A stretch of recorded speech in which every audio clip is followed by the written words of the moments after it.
Listening to podcasts has become one of my all-time favorite things to do. I mean, there's pretty much a podcast episode on anything your heart desires. I've seen one on crime scene investigation, there's a couple on fishing, and there's even one on dental hygiene. There's so many podcasts out there.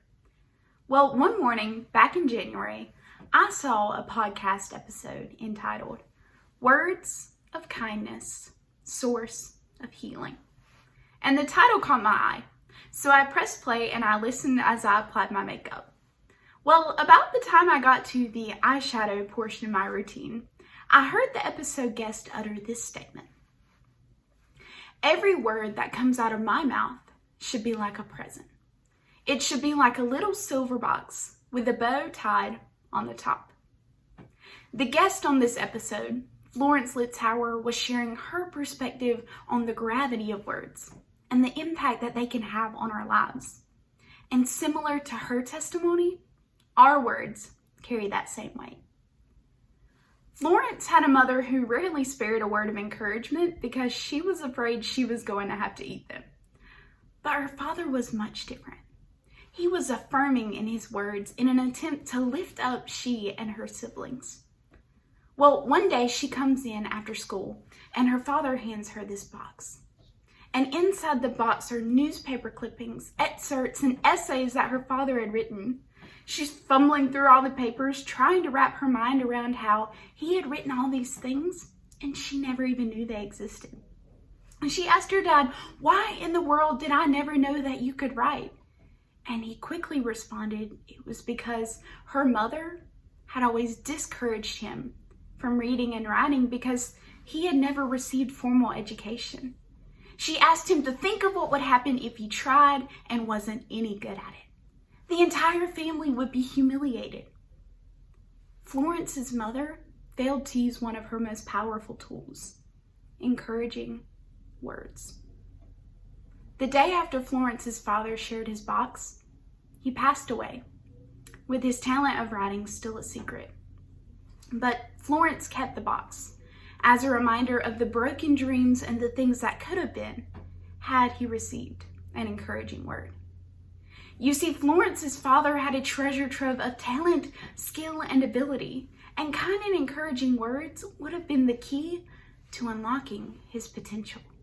In order to see progress in our neighbors, we have to open our hearts to sharing and receiving kind words. So why don't we spread encouragement more often?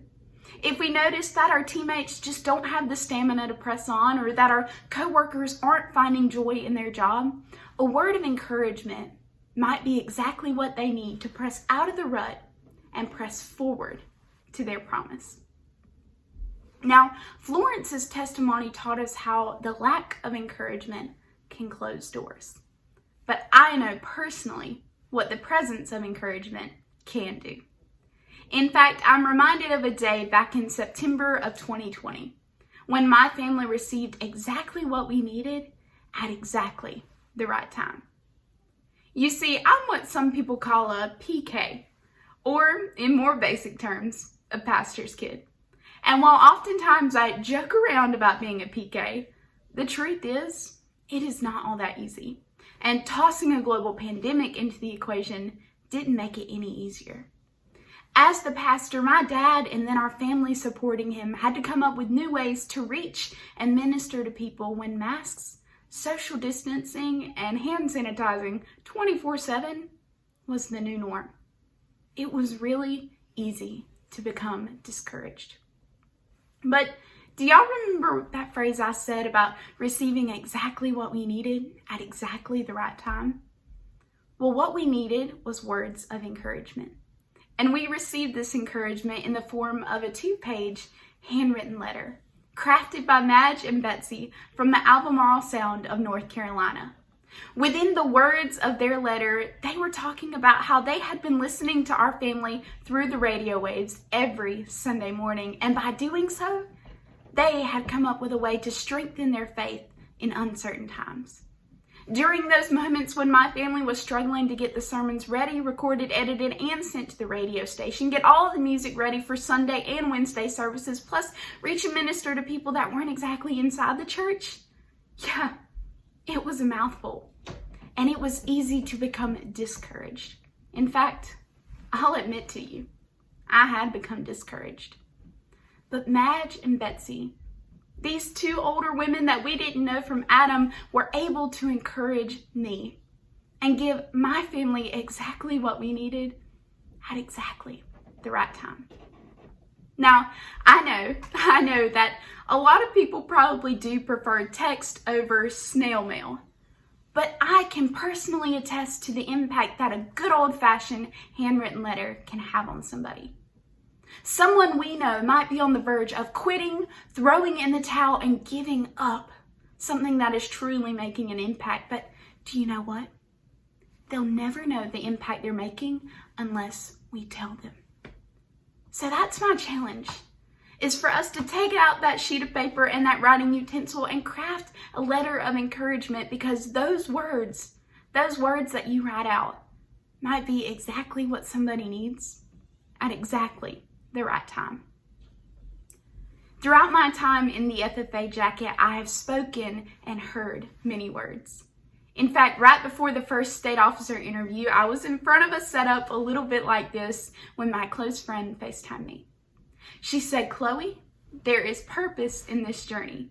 So relax, be genuine, and show the nominating committee the tireless hours you have devoted to the FFA and the people of it." Once those words soaked in and my heart rate dropped back down to a reasonable number, I was able to face something big and challenging and scary, because somebody was intentional to speak words of encouragement into my life. So during this banquet season, when plaques are being awarded, new levels of leadership are being achieved, and goals are being surpassed, my challenge is for each and every one of you hearing the sound of my voice to use your words to encourage others. Students, as you're interviewing for these new positions, encourage your running mates in their pursuits. And while you're at it, encourage your teachers, because I'm fairly confident that they could use a word of encouragement too. Agriculture teachers, as you're facing these end-of-year challenges and end-of-year exams, use your words to nudge your students to success. And our parents and supporters, as you watch the youth of our organization develop into the leaders of our industry, use your words to push them to become the men and women they were created to be. Today, as we speak and connect with others, my challenge is for each of us to use our words as if they're a little silver box with a bow tied on the top.